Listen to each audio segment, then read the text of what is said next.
Eto, sino to? Bali J. Oo nga. Saan yan? So sa abroad yan binili? Kasi wala naman yata tayong ganyan dito, diba? Yung background blood usually pa yung picture. Paano mo na? Sa police sa rin. So, ako po si Leo. Ako po yung mag-a-assist sa inyo today. Leo? Yes po. So, bigay ko naman sa inyo yung rules and regulations po dito sa museum. So, dito sa Philippines. Siya po. Sa mga alagad sila. Yes po. So, since siya po artist po talaga na tinry na sundan kung ano po yung simulan ni or sa administration. Ito po mga artists dito sa is eligible po sana silang makapasok sa Order of National Artists. Kasi hindi sila nakapasok because sasabi ko, isa sa mga criteria ng pagiging national artist is dapat pure Filipino citizen. So, yung mga artists po na involved din sa Medal of Honor is meron silang citizenship sa ibang Pero hindi ka. meron pong Filipino and Duduwang citizen na. Oo. So, Ito ang mga mistiso yung yes, boss. So, ito po yung first artist si Oscar de la Meta. So, sa kanya po mostly mga artworks niya is nagdedepict ng traditional Filipino life. Like flower making, pagsasaka, and mga fisher folk. Then, ang pinaka-main highlight ng kanyang mga artworks, kung papansin niyo po yung mga paintings niya is parang siya gumagamit ng gem-style approach. Sa kanyang mga paintings. Like, parang yung mga hard edges, or sharp edges sa kanyang mga paintings. Para siya po yung nag-lay ng foundation dito sa Philippines.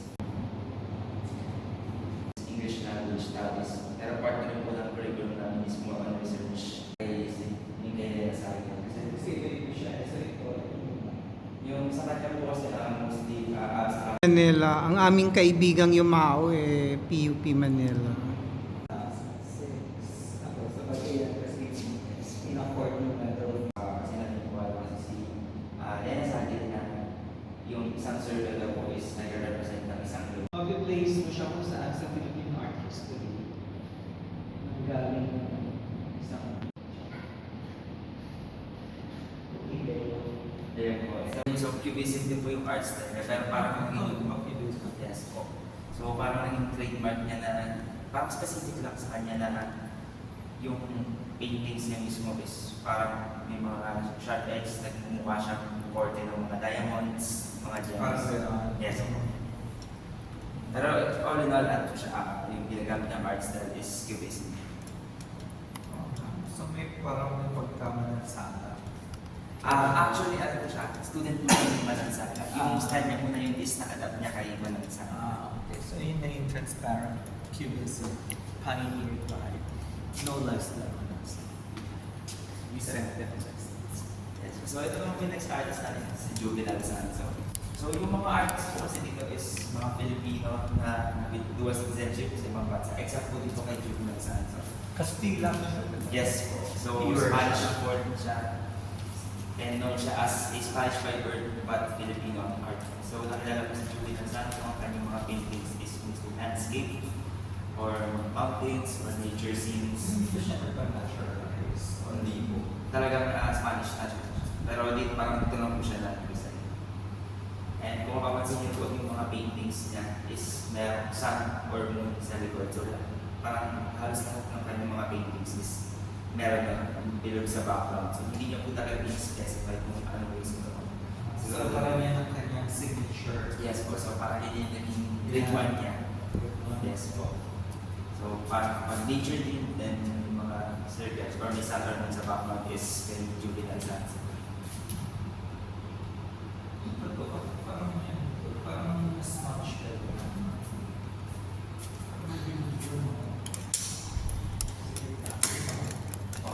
White. Ano yan? Kasama yan sa pag-paint niya. Ano yan? Damage. Kasama po siguro siya sa painting. Which one? Which one? Yung may silver? Oo. Baka reflection ng moon. Hindi ko na. Baka pag nandiyan ka, oo. Baka may mga, research natin, baka may mga organisms na pag tinatamaan ng moon. Biosaurus. Oo.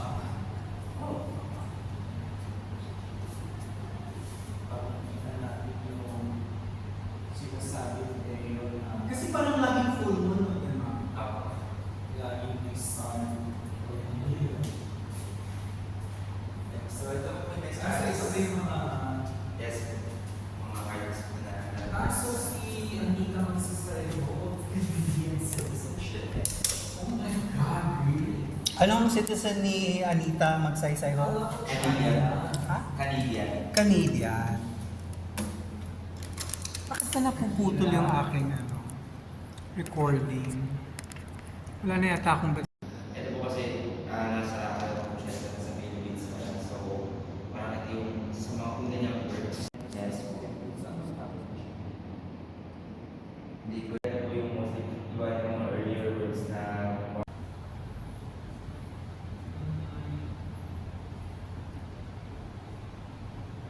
Ganyan talaga yung pagkagawa niya. yes po. Or na siya over time. Kasi Nakadepende din po kasi sa mga materials na ginamit nila po. pero nakikita ko ba? Parang Parang may mga Oo. So, alam mo, ganun talaga yung ginagawa. Or Depende din po kasi sa akin. Depende po kasi siya sa ginamit niyang materials sa so pero po sa artistic career no ni Palang Santos is kilala mo siya as a feminist painter. So mostly kung makikita niyo po yung mga paintings niya is kung saan identity ng mga babae. And binibigyan niya ito ng thank you.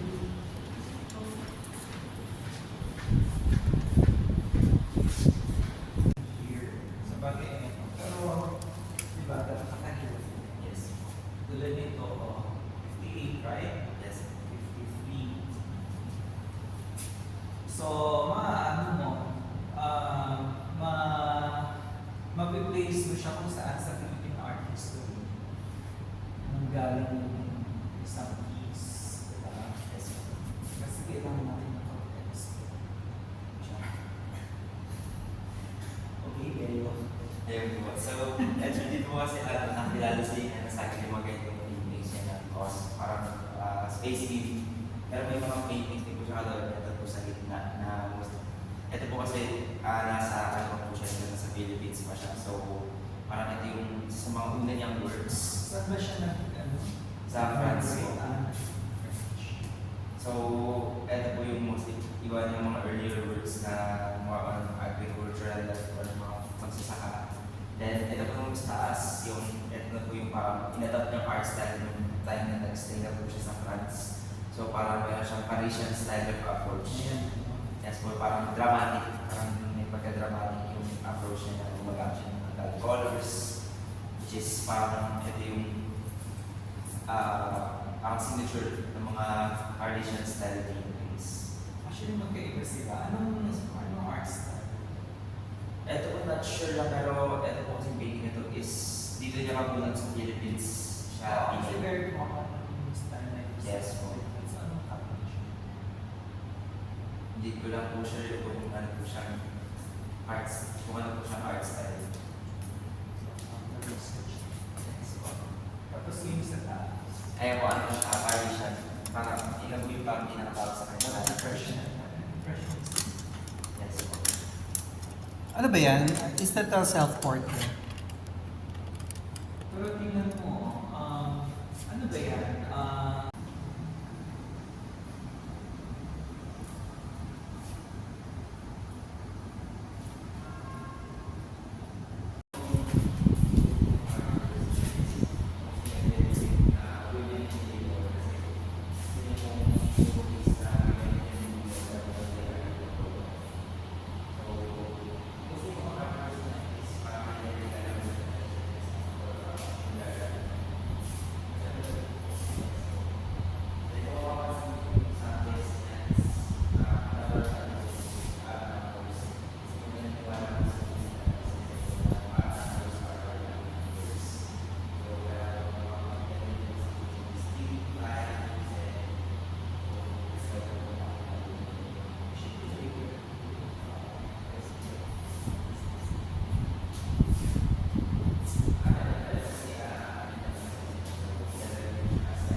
ito po, rare material yung ivory, kaya usually siya magaling at yung values is rare na super rare na type of animal na pinagkuhaan na nila ng ivory.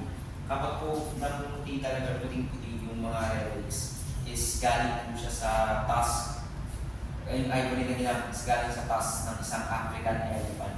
Kapag naman po naninilaw is galing naman siya sa tusk ng isang Asian elephant. So yun po yung parang may variation sa kabila. So before po is yan talaga yung ginagamit nilang materials for making religious relics. Pero in modern times, alam naman po natin na endangered species na po mga animals. So pinagbawal na yung paggamit ng mga ivory. Asian ito kasi. Ito po African. Ito po mga modern Philippine pattern naman sa baba. Ito po yung mga Asian ng mga saints. Mga saints ng mga Castilla. So souvenir shop, if one po po tumingin. So dito po.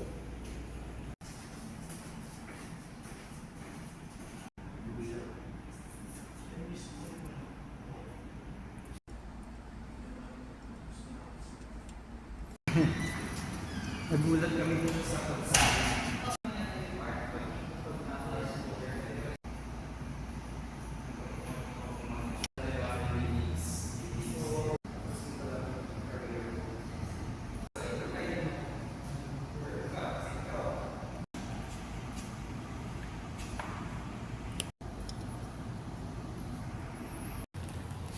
So, si Anita is of the Indian citizenship.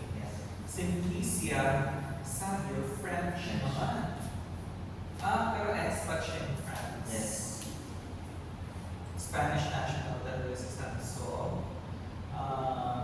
Maraming Santos. Ayun, Filipino naman siya. Hindi may mga kakilala ko sa kanila na hindi po kasi nila business. Kaya kung Bakit hindi sa saan po sila counting second citizen. Kasi ako murder sa may Filipino nakalagay. Pero si Romeo Buena, expat in Mexico. Yes. Kaya po kung ito po kay Romita Buena, so halos parang sila ng teams ng mga artworks na kaswada sa kanya na traditional Filipino life. Pero since nakawin siya po na naging Mexican citizen po siya, so yung sa kanya naman mostly mga teams niya is both kino-cover niya both traditional Filipino and Mexican lives. So itong ano na to, horse rider na to, sa Mexico yan? Hindi Yes. Filipino yan? Yes po. So kasi since Mexico is parang influence din siya mga Spanish, so parang may slight similarities in terms of cultures yung both countries. Kaya po yung may mga cultures po tayo na parang, or parang may mga tradition tayo na parang similar din sa mga Mexicans. Like horse racing, or like isa sa bungero. So sa kanila din po is, sa mga Mexicans po kasi is familiar din po yung mga sabong. So ito bigay Romeo Buena. So pinaka-highlight naman po yung mga kanyang mga artworks is gumagamit siya ng monochromatic style or one set of colors ng sa kanyang mga paintings, which is mga pastel colors. Yung mostly ginagamit niya ng colors sa kanyang mga artworks. Meron bang art movement na familiar to Filipino artists? Yes po. Ano? Mabili art movement po. Meron po kami dito sa isang second po after. Tapos napapakita. Yes po.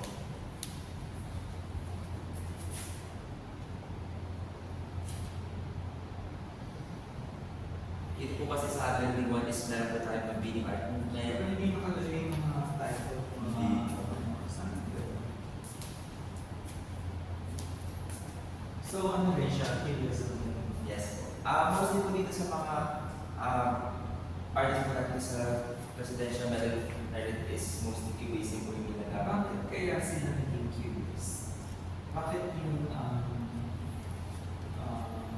style?